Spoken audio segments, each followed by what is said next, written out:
Hey, fellow ishies. So this is a project that I've been working towards, the death of a powerhouse murder mystery. I just want to say up front that this is a work of fiction.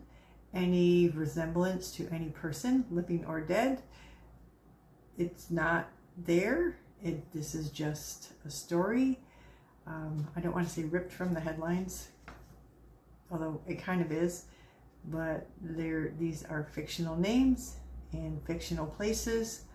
It's read more like I'm the narrator, but narrator, but also the main character. I thought about doing like different things for each character, but it seemed like too much work. There is a character, however, whose intelligence is compared to a decorative pumpkin. So I do have a pumpkin, so maybe I'll find a way to do something for that particular character. If I remember, if you're new to the channel, thanks for tuning in. I have been doing a series on old dead words, and I wanted to take these old words and bring them back and put them into a current news story. So that's what this is. This is episode 1. I'm not quite sure how many episodes I'm going to end up having. I also haven't decided on an ending yet, although I've got some ideas. Anyways, I hope you find this as interesting as I did.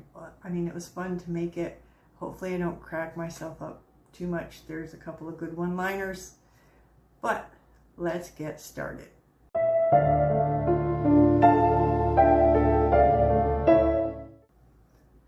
want to tell you a story. Some while around noon, in the middle of an ordinary day, when people were doing ordinary things, scrolling phones, hurrying to lunch, pretending they weren't late to meetings, Charlene Voss was leaving the coffee shop with her usual double espresso when suddenly shots rang out, in broad daylight, and not in the sort of place where people expect danger either. There was no shadowy alley, no mysterious figure in a trench coat lurking around corners like some cheap kickshaw from late night television. It happened right out in the open, where people could see it, hear it, and spend the next several years arguing about what they thought they saw. And immediately, the whole thing gave me the collywobbles. Now, Charlene wasn't just another executive with a tidy office, a polished smile, and enough pelf to buy islands and politicians. She ran Veritas Meridian Group, one of the most influential financial political companies in the country. Charlene had power, and more importantly, she had influence. The sort of influence that could change policy, move markets, and make certain snollygasters suddenly become very agreeable if cameras happened to be nearby. The strange thing about Charlene, though, was that she was still what my grandfather would have called a brick. A genuinely decent person. Square, honest, the sort of woman who could walk into a room full of popinjays, eye servants, and pelf-chasing fopdoodles and somehow leave with people trusting her. That sounds simple, but if you've spent enough time around powerful people, you'll know that's nearly a miracle.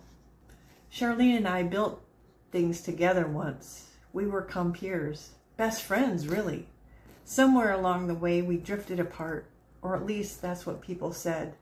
Quidnuncs always love filling empty spaces with stories. Give gossip 3 facts and a free afternoon, and they'll hand you back an amphigory so tangled even they can't explain it. Before long, somebody starts claiming secret betrayals, hidden agendas, and midnight meetings in parking garages. Most of it was flapdoodle, but not all of it. Because over the last year, Charlene had changed, though not in some dramatic movie fashion where a person suddenly stares out rain-covered windows and mutters dark prophecies. It was quieter than that. She began asking questions. Small questions at first. Questions about money moving through unusual channels. Questions about foreign partnerships. Questions about why certain stockholders became oddly nervous whenever particular subjects came up. And whenever Charlene asked one of those questions, you could almost feel the room tighten. Not visibly, just enough. Like people suddenly remembered appointments that they didn't have. Now Charlene had this quiet sort of ukkaria about her toward the end. Not panic, not fear exactly. Just that feeling a person gets when they walk into a room and know something is wrong before they know why it's wrong. Like catching a powerful fogo drifting under a door before you've opened it. You don't know where it's coming from yet, but every instinct tells you not to continue walking forward. Ignoring that feeling would have been akrasia. Knowing something isn't right and deciding not to look because looking might be inconvenient. That wasn't Charlene, not remotely. Which is why things became especially interesting after her death, because almost immediately, everyone else seemed to know exactly what happened. Funny how that works. Jake Fife was one of the first broadcasters on the air. Jake possesses all the emotional restraint of a man trying to put out a grease fire with gasoline. Within hours, he was practically maffing on television. "This is absolute flapdoodle. Broad daylight? Who does something like this? What kind of ninny hammer thinks they can get away with this?" Jake isn't stupid exactly. Buttons, perhaps, but not stupid. He reacts first and sorts out his thoughts some while afterward, which would be charming if he weren't helping shape public opinion. Then Griff King appeared. Griff always sounds calm. That's part of his charm. You could probably tell Griff your house was floating downriver, and he'd respond with a pleasant smile and a 20-minute causerie about weather patterns and community resilience. He came on air and said, "We should avoid humbuggery and unnecessary speculation while authorities complete their work." Perfectly reasonable words. Almost too reasonable. Because over the years I noticed something about Griff. He rarely answers a question directly. He engages in tortiloquy, a graceful wandering through words where everybody feels informed and nobody actually learns anything. You ask Griff what time it is, and somehow 20 minutes later he's discussing philosophy and migratory birds. And then there was Eric. Now grief is a strange thing, and I understand people process tragedy differently. Some become quiet, some become angry, some walk around conked and confused for weeks. Only days after Charlene's murder, he was already standing before cameras discussing company continuity, public support, donations, and merchandise opportunities. Merchandise. At one point, he actually said, "I'm devastated, of course.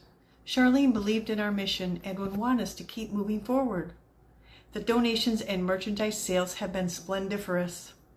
We're honoring her legacy the best way we know how, and we're grateful for all the support pouring in." And I remember sitting there, staring at the screen, thinking the whole thing felt honeyfuggled. Not fake exactly, just smoothed over, packaged, rehearsed. Mayhap I was being unfair. Maybe grief had hit him differently. Maybe I was letting my own emotions get involved. The more I thought about this incident, the more something bothered me. Because while everybody else seemed interested in telling me what to think, nobody seemed especially interested in asking questions. And maybe that's nothing. Maybe witnesses simply mix up details during chaos. Memory is messy. People panic. They miss things. I told myself that for a while. Then I started replaying interviews, rewatching clips, listening carefully. Not to what people said, but when they said it. Because one witness swore they heard one shot. Another insisted there were two. And the official version somehow managed to disagree with both. Now that alone is enough to make a person suspicious. But then I noticed something else. Something small. The kind of thing that most people miss. Jake Fife kept saying, "Once they release the evidence, everybody's going to look like a bunch of quidnucks." Release the evidence? Because at the time Jake said it, there wasn't supposed to be any evidence released. In fact, officials hadn't even announced they had a suspect yet. So I remember sitting there, staring at the screen, thinking, how exactly did Jake know evidence was coming before anyone else did? And for the first time since Charlene died, I got the distinct feeling that somebody had started reading from a script. Well, that is the end of episode 1. I'd really like to know what you think.